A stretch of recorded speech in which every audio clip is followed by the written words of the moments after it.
Bonjour chers amis, en regardant le monde aujourd'hui, il est clair que quelque chose a terriblement mal tourné. Les nouvelles, que ce soit à la télévision, sur Internet, les réseaux sociaux ou dans les journaux, sont profondément troublantes.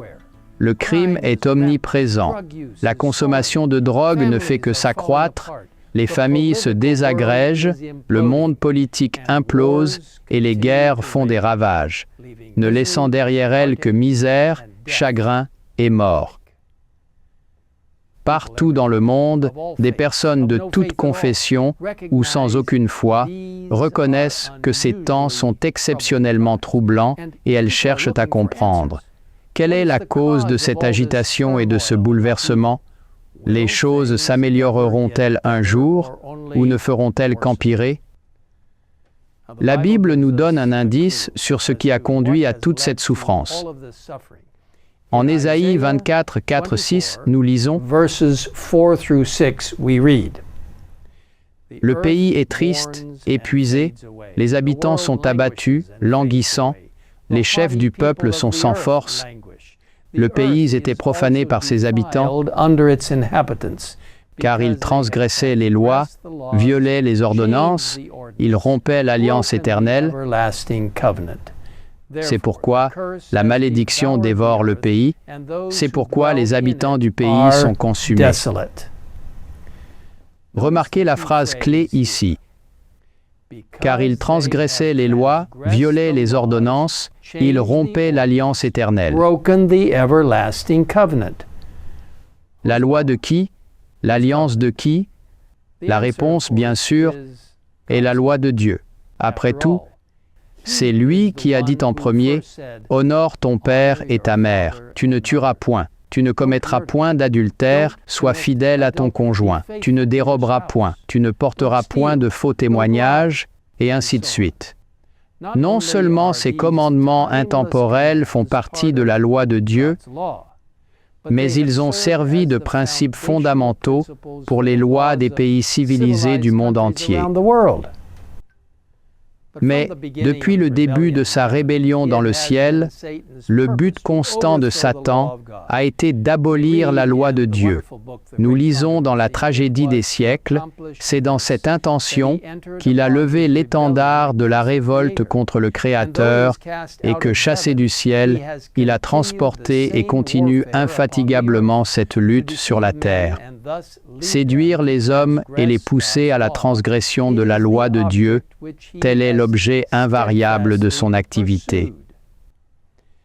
De diverses manières, Satan a tenté de jeter le mépris sur la loi de Dieu et sur Dieu lui-même, insinuant que le Tout-Puissant est déraisonnable, qu'il est impossible d'obéir à ses commandements qui sont un lourd fardeau. À leur place, il introduit ses propres doctrines déformées en enseignant des préceptes qui sont des commandements d'hommes, comme Jésus l'a souligné en Matthieu 15, 9. Malheureusement, beaucoup ont été influencés par Satan alors qu'il falsifiait les enseignements de la Bible. Et ils suivent désormais des traditions humaines plutôt que la vérité scripturaire. Le grand conflit final entre la vérité et l'erreur est le dernier épisode de la guerre séculaire contre la loi de Dieu, écrit Ellen White. Cette bataille s'engage actuellement. Elle met aux prises les lois humaines et les préceptes de Jéhovah, la religion des Écritures et celle de la fable et de la tradition.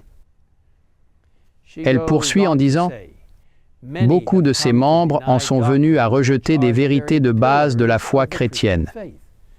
Les grands faits de la création, tels que les écrivains sacrés les présentent, la chute de l'homme, l'expiation, la permanence de la loi de Dieu sont, en totalité ou en partie, repoussés par une portion considérable du monde chrétien. »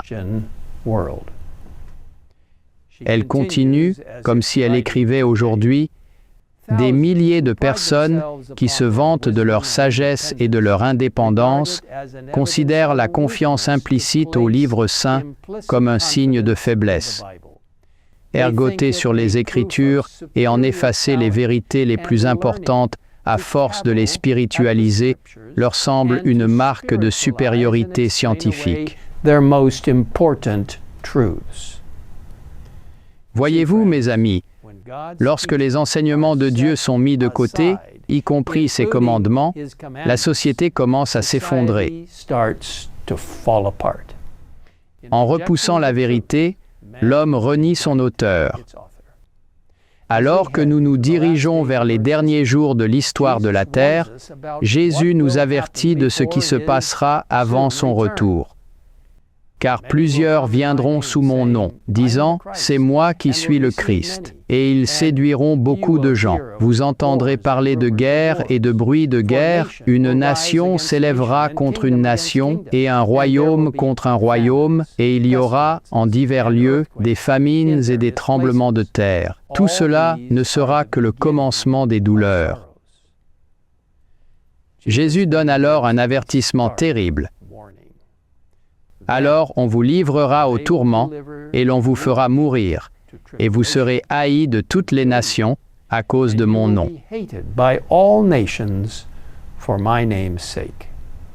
Comment est-ce possible? Pourquoi les disciples du Christ feraient-ils face à la persécution et même à la mort avant son second avènement? Eh bien, nous savons ce qui est arrivé aux premiers apôtres. Après avoir reçu l'effusion du Saint-Esprit, ils ont bouleversé le monde en étant témoins du Christ dans le monde connu de l'époque. Au final, 5 des apôtres ont été crucifiés, y compris Pierre qui a demandé à être crucifié la tête en bas. 3 ont été lapidés à mort, 2 sont morts par l'épée, et 1, Jacques, le frère de Jean, a été décapité. Seul Jean est mort naturellement, des années après avoir été bouilli dans l'huile, puis exilé pour sa foi. Tout au long de l'histoire chrétienne, les fidèles de Christ ont fait face à la persécution et même à la mort pour lui. Et nous sommes avertis dans une prophétie spécifiquement centrée sur la fin des temps que la persécution reviendra pour les disciples de Jésus. Nous lisons en Apocalypse 12, 17 que « Et le dragon fut irrité contre la femme, et il s'en alla faire la guerre au reste de sa postérité, à ceux qui gardent les commandements de Dieu et qui ont le témoignage de Jésus. » Qu'est-ce que ça signifie et comment pouvons-nous être préparés pour un tel moment? Dans notre prochaine vidéo, nous répondrons à ces questions, entre autres. En attendant, souvenons-nous des nombreux fidèles qui nous ont précédés et, comme nous le lisons en Hébreux 12, 1, 2, rejetons tout fardeau et le péché qui nous enveloppe si facilement, et courons avec persévérance dans la carrière qui nous est ouverte, ayant les regards sur Jésus, le chef et le consommateur de la foi, qui, en vue de la joie qui lui était réservée, a souffert la croix, méprisé l'ignominie, et s'est assis à la droite du trône de Dieu. Je vous invite à prier avec moi. Père Céleste, nous savons que tant de personnes ont été persécutées pour ton nom. Nous te demandons de fortifier chacun de nous alors que nous faisons face à l'avenir et à tout ce qui peut arriver. Aide-nous à savoir que nous pouvons nous appuyer complètement sur toi, quelle que soit la situation, et que nous pouvons tout traverser parce que tu nous porteras pour ta gloire. Et quoi qu'il arrive, Seigneur, nous savons qu'au final, tu accorderas la vie éternelle à tous ceux qui sont morts en Christ, qui ont témoigné de la bonté de la loi de Dieu et de son caractère, dont l'amour est le fondement. Seigneur, bénis chacun de nous et fortifie-nous pour les temps à venir. for the times ahead. Au nom de Jésus, nous te prions. Amen. Amen.